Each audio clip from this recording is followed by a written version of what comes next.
अच्छा ये वो वैल्यूज है जो वहां पे आपके पास थी, ठीक है, मैंने इनको यहाँ पे, ये आपके मेथड वाली है, ये फॉलन फॉलन वो मेथड वाली है। अच्छा आपकी मेथड वाली जो है उसकी हम पहले क्या करते हैं, पहले स्टैंडर्ड डेविएशन फाइंड कर लेते हैं, STDEVP। सैंपल सैंपल वाली करेंगे या पॉपुलेशन वाली? Ma'am sample. सैंपल वाली करेंगे, ठीक है। आप इन रीडिंग्स को सेलेक्ट कर लें,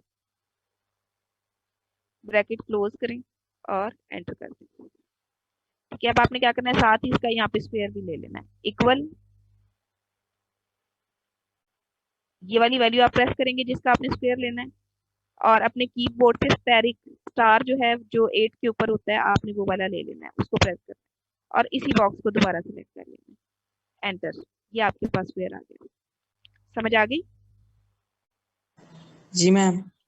इधर भी आपने वही काम करना है, ठीक है। ये आपके पास STDEV सैंपल का, इधर से आपने ये सिलेक्ट कर लेनी है values, bracket close enter.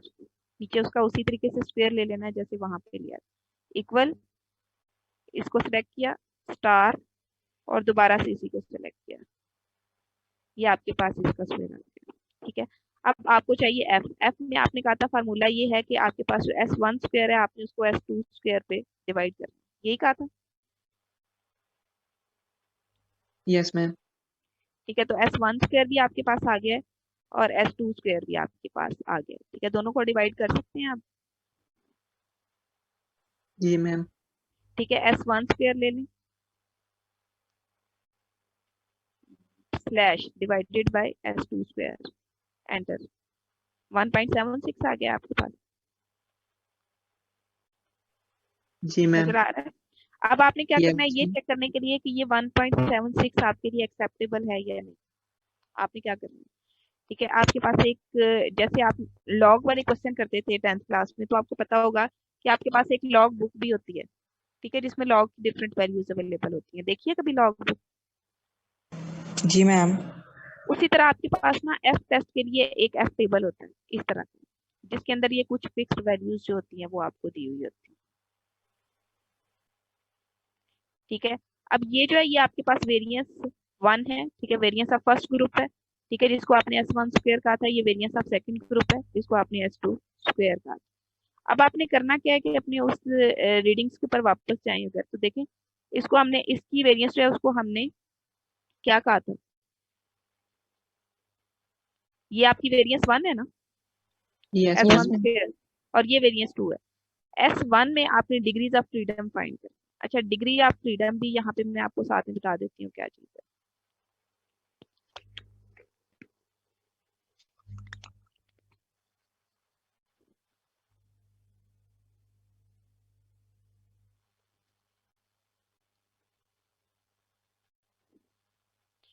Degree of freedom का आपके के पास स्टैट्स में मीनिंग क्या होता है कि ये आपके पास, इसका एक फार्मूला होता है, इसको हम कहते हैं N-1। जितनी आपकी नंबर ऑफ ऑब्जर्वेशन है ना उसमें से आपने 1 को माइनस कर, तो यहाँ पे आपके पास नंबर ऑफ ऑब्जर्वेशन कितनी थी,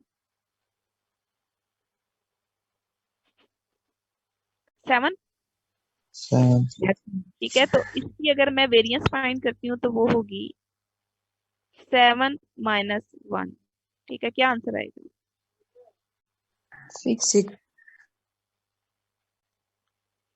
ठीक है, तो ये आपके पास 6 आ जाएगी, और इसकी अगर मैं वेरिएंस फाइंड करती हूँ तो वो क्या आएगी सेकंड ग्रुप की, ठीक है। इसमें नंबर ऑफ रीडिंग था 1 2 3 4 5 6, ठीक है। इसमें अगर मैं N-1 लगाऊं, 5। ठीक है, इसका आंसर आ जाएगा 5। अब आपने क्या करना है कि जो आपके पास ये आंसर आ गया है ना, इसको ले जाते हैं हम नेक्स्ट बॉक्स में, नेक्स्ट शीट पे, और आपने याद रखना है कि V1 जो है उसकी वैल्यू आपके पास 6 आई है, या म्यू 1 की वैल्यू आपके पास 6 आई है और इसकी 5 आई। इसको मैं यहाँ पे पुट कर देती हूँ पहले। म्यू 1 की वैल्यू आपके पास आई थी 6, आपने क्या करना है कि इस फर्स्ट रो में म्यू 1 के सामने आपने 6 के सामने जाना है, ये 6 है,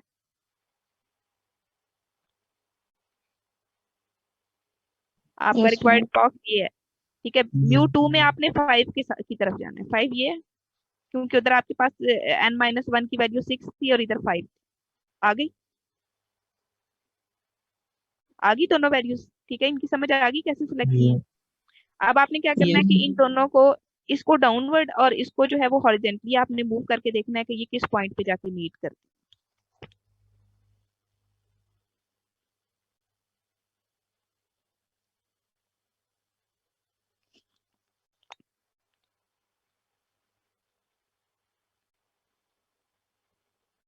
किस पॉइंट पे मीट कर रही है?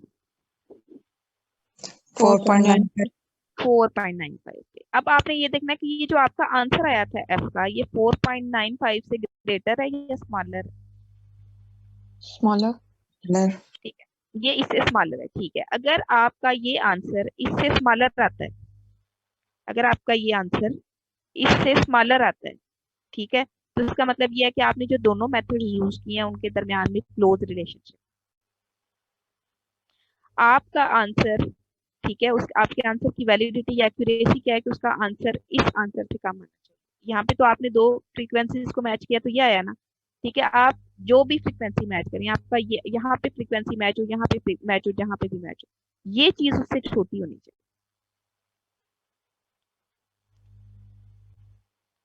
बात की समझ आ गई? जी मैम। ठीक है, ये आपके पास दो टेस्ट हैं, उनको मैच करने का मेथड है। ठीक है, ये देखने के लिए कि दोनों के रिजल्ट कितने क्लोज है। इसका मतलब ये है कि दोनों की एक्यूरेसी भी मिलती जुलती है और दोनों के अंदर अगर एरर है दोनों मेथड्स के अंदर तो वो भी मिलता जुलता है।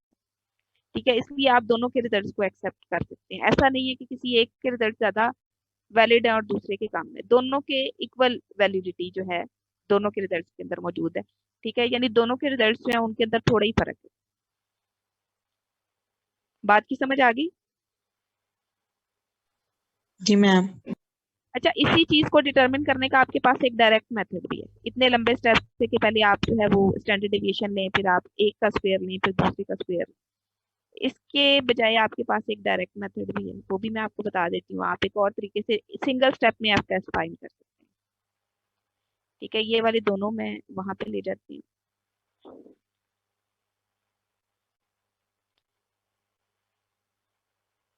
सिर्फ मैं रीडिंग्स लेके जा रही हूँ आगे।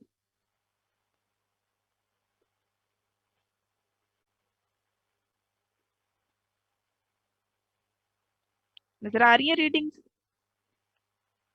जी मैम। यस। अच्छा, अब इसका एक और तरीका क्या है कि आप उसी तरह डाटा में जाएं। ठीक है, जैसे डाटा एनालिसिस कर रहे थे, डाटा एनालिसिस में जाएं। ठीक है, यहाँ पे आपको नजर आ रहा होगा एफ टेस्ट पार्ट 2 सैंपल, नजर आ रहा है? जी मैम। इसके ऊपर क्लिक करना है आपने, ओके। उसी तरह का बॉक्स ओपन हो जाएगा। वेरिएंस 1 सेलेक्ट करें, फ्रीक्वेंसीज ऑफ फर्स्ट कॉलम। ठीक है, सेकंड में फ्रीक्वेंसीज ऑफ सेकंड कॉलम। ठीक है, इनको आपने नहीं छेड़ना। आउटपुट रेंज आपने ले लेनी है जिस बॉक्स में आपको रिजल्ट चाहिए। ठीक है, आउटपुट रेंज आप ये ले लेते हैं, ठीक है, सपोज, या ये ले लेते हैं।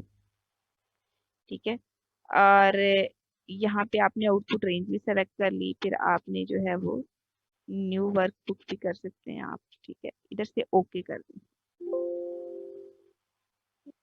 इधर से कुछ मिसप्लेस हो गया है शायद। अच्छा हाँ जी, ये पूरा, ये ना कभी कभी सिलेक्शन में क्या होता है कि ये जो पहला बॉक्स सिलेक्ट होता है ना, इसमें थोड़ा सा प्रॉब्लम हो जाता है, इसको आप दोबारा सिलेक्ट करें।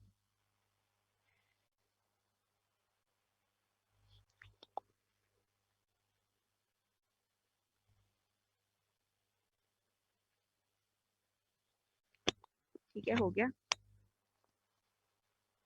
ये देखिए, आपके पास वही सारी चीजें बॉक्स की फॉर्म में आ गई हैं। देखिए, एफ टेस्ट पार्ट 2 सैंपल, ये आपको शीट नजर आ रही है मेरी एक्सेल की न्यू वाली? No no ma'am. Ma'am. Sheet 1 जिसके ऊपर लिखा हुआ है। मैम जी मैम। शीट नहीं वन नजर आ नजर शीट वन नजर आ रही है, लेकिन वहाँ ऑब्जर्वेशन ही शो हो रही हैं जो हमने दो टेबल बनाए थे। ठीक है, मैं आपको दिखा देती हूँ। उसका मतलब है वो नेक्स्ट शीट पे रिजल्ट आ गया ना, वो खुद ब खुद नेक्स्ट शीट पे चला जाता है। अब नजर आ रहा है?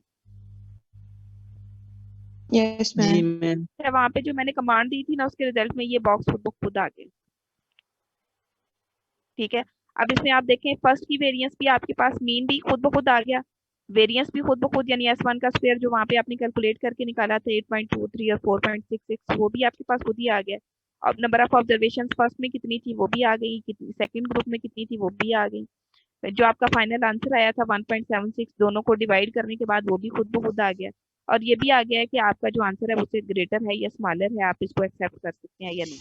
और फिर एफ टेबल में आपके पास जो वैल्यू आई थी 4.95, जो वहां पे आपने मैच करके निकाली थी, वो भी खुद ही आ गई। समझ आ गई? Yes ma'am. ठीक है, तो आप इस तरह डायरेक्ट मेथड भी अप्लाई कर सकते हैं और जैसे मैंने आपको करके दिया उस तरह से भी कर लें। कौन सा आसान है? मैम फर्स्ट वाला ज्यादा इजी लग रहा है। ठीक है, आपको जो भी इजी लगता है आप उसको कर सकते हैं, मैंने आपको दोनों करके दिखा दिया।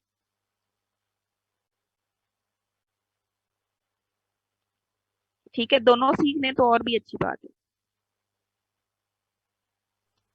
जी मैम। ठीक है, तो क्लास आपकी जो है वो यहाँ पे आज एंड हो जाती है। ठीक है।